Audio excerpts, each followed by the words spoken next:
أعوذ بالله من الشيطان الرجيم بسم الله الرحمن الرحيم اللهم صل على محمد وعلى آل محمد كما صليت على إبراهيم وعلى آل إبراهيم إنك حميد مجيد اللهم بارك على محمد وعلى آل محمد كما باركت على إبراهيم وعلى آل إبراهيم إنك حميد مجيد اللهم صل على محمد النبي أمه وعلى آله وسلم تسليما جزا الله عنا محمدا معه وأهله جزا الله عنا محمدا معه وأهله. السلام علیکم ناظرین، آج حدیث کے ساتھ میں آپ کے سامنے ایک مرتبہ پھر آج ہم اپنے پیارے نبی صلی اللہ علیہ وسلم کی ایک پیاری بات جو ہے وہ آپ سے شیئر کریں گے، اور پھر آپ خود دیکھیے گا کہ کیا ہم اس بات کو فالو کر رہے ہیں یا نہیں۔ آپ صلی اللہ علیہ وسلم نے فرمایا کہ ہر روز آسمان سے دو فرشتے اترتے ہیں۔ ایک فرشتہ کہتا ہے کہ اللہ جو صحیح ہے اس کے مال کو بڑھا دے، اور ایک فرشتہ کہتا ہے اے اللہ جو بخیل ہے، کنجوس ہے، اس کے مال کو سلب کر لے۔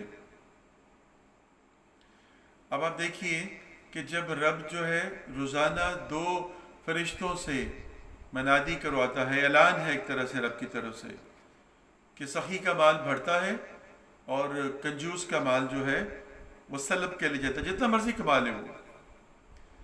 اب اس کی مثال ایسے آپ دیکھ لیں، ہماری روزمرہ زندگی کے اندر ہم بہت کنجوسی کرتے ہیں، ہر ایک چیز کے اوپر، روپے پیسے کے اندر، برتنے کی چیزیں جو ہوتی ہیں ان کے اندر آرائتاً اپنے ہمسایوں کو یا اپنے کوئی مانگنے کے لیے آ جائے تو ہم اس کو نہیں دیتے۔ تو اللہ سبحانہ وتعالیٰ فرماتے ہیں کہ بڑی پیاری مثال اللہ نے بتائی کہ جب تم صدقہ کرتے ہو بے دلی کے ساتھ تو میں اس کو ایسے قبول کرتا ہوں جس طرح سے تم سے کوئی استعمال کی چیز لے کے گیا ہوتا ہے اور تمہارے بار بار کہنے سے وہ واپس نہیں کرتا، اور جب تم زیادہ سختی کرتے ہو تو وہ تمہیں دے کے جاتا ہے تو تم اس چیز کی طرف دیکھتے بھی نہیں، کہتے رکھ دو ادھر۔ تو ایسے ہی میں تمہارے اس صدقے کو، جب تم پہ تکلیف آ جاتی ہے، مصیبت آ گئی ہے اور جان کو بچانے کے لیے صدقے کی طرف آگے ہیں۔ صدقہ ایک ریگولر عمل ہے، مسلسل کرنے والا، صدقہ بلاؤں کو ٹالتا ہے اور مال کو بڑھاتا ہے، اور کنجوسی جو ہے، بخل جو ہے، وہ آپ کے مال کو کم کر دیتا ہے، بے شک جتنا مرضی ہو آپ کے پاس۔ مثال کے طور پر وہ کس طرح سے نکلتا ہے؟ بیماری کے طور پر، کاروباری نقصان کے طور پر، چوری کے طور پر، گاڑی یا کسی چیز کے ایکسیڈنٹ کے طور پر، الغرض کسی نہ کسی طریقے سے وہ نکل جاتا ہے۔ تو اس لیے جب آپ رب کے ساتھ معاملہ کریں تو اچھا کریں۔ عثمان غنی رضی اللہ تعالی عنہ جو ہیں، ان کی بڑی پیاری بات آپ سے شیئر کرتا ہوں کہ مدینہ میں قحط کا کچھ سلسلہ بنا، خوراک کی کمی ہوئی، تو آپ نے 200 اونٹ جو ہیں وہ غلے کے لیے اور چرستے میں جا کر کھڑے ہو گئے اور کہا کہ ریٹ لگاؤ اس کا۔ کسی نے مشرقین میں سے جو یہودی تھے، انہوں نے کہا 1 کا 4، 1 کا 3، 1 کا 5، 1 کا 4، 1 کا 3، 1 کا 5۔ آپ نے کہا 1 کا 10۔ کہا عثمانی یہ تو بہت زیادہ ہے، یہ بہت زیادہ ریٹ لے رہے ہیں آپ۔ تو انہوں نے کہا کہ اب تم گواہ رہنا، مجھے یہ ریٹ مل رہا ہے، اور یہ 200 اونٹ جو ہیں میں اسی کو دے رہا ہوں جو 1 کا 10 دے رہا ہے۔ اے اللہ میں نے تیری راہ میں یہ سارے بانٹ دیے۔ تو انہوں نے رب کے ساتھ سودا کیا، رب کے ساتھ، تو اللہ کی راہ میں بانٹ دیا۔ اللہ 1 کا 10 دیتا ہے۔ آقا علیہ السلام نے فرمایا کہ اللہ سبحانہ وتعالیٰ فرماتے ہیں کہ جب ایک انسان نیکی کرنے کا ارادہ کرتا ہے اور ابھی اس نے کی نہیں ہوتی، تو نیکی کرنے کا ارادہ کرنے کے ساتھ ہی ایک نیکی اس کے اکاؤنٹ میں لکھی جاتی ہے، اور جب اس نیکی کو کر لیتا ہے تو 10 سے 700 گنا تک رب اس کو بڑھا دیتا ہے۔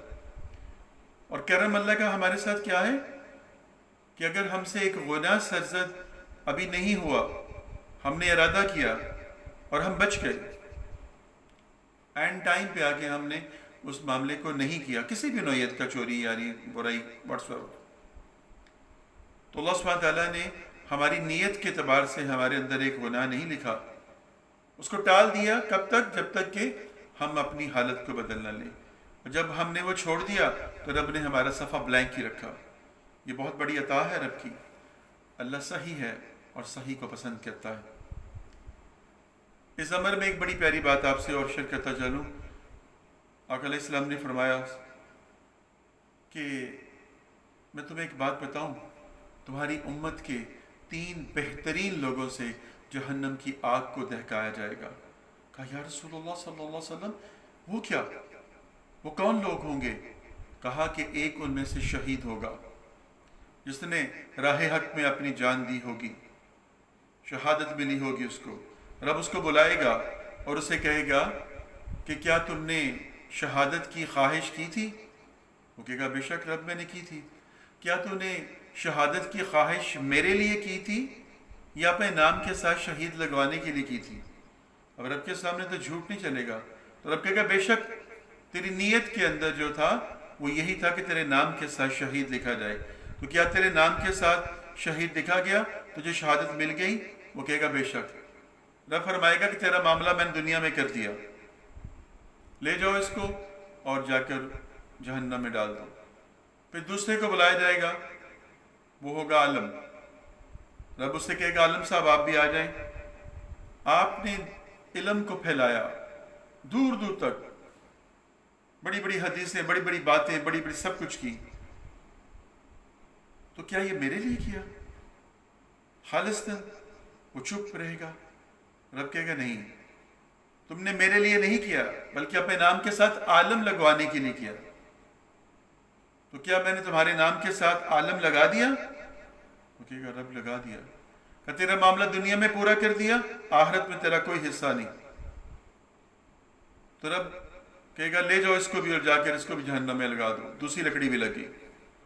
اس کے بعد ایک صحیح کو بلایا جائے گا اور کہا جائے گا صحیح صاحب آپ بھی آئیں، تو اسے جو کہ مانگتا تھا میرے نام کے پتر دیتا تھا، بہت تو نے خرچ کیا، صحابت کی. وہ کہے گا ہاں رب ایسے ہی کیا. کیا خالصتاً میرے لیے کیا تھا؟ وہ چپ رہے گا.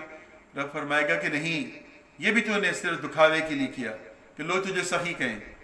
تو کیا میں نے تیرا معاملہ دنیا میں پورا کر دیا، تیرا مال بھی بڑھا دیا اور تیرے نام کے ساتھ سخی بھی لگا دیا. اب آخرت میں تیرا کچھ نہیں ہے، لے جاؤ اس کو بھی. اور اس طرح سے 3 لکڑیاں لگا کر ان کو وہ وہاں پر جہنم کی آگ کو جلایا جائے گا. اللہ اکبر، اللہ اکبر. تو آخری بات یہی ہے کہ کچھ بھی کریے خالصتاً اللہ کے لیے کریے. حسن عمل اللہ کے پاس قابل قبول ہے، کثرت عمل قبول نہیں ہے. کثرت عمل کی کوئی وقت نہیں ہے، حسن عمل کی وقت ہے. تھوڑا کیجئے سو تھوڑا کیجئے. تو میرے پیارے نبی صلی اللہ علیہ وسلم کی یہ پیاری باتیں ہیں جو میں وقتاً فوقتاً آپ سے شیئر کرتا رہوں گا. آپ ان کو سنیے، جانیے اور اس پر عمل کرنے کی کوشش کیجیے.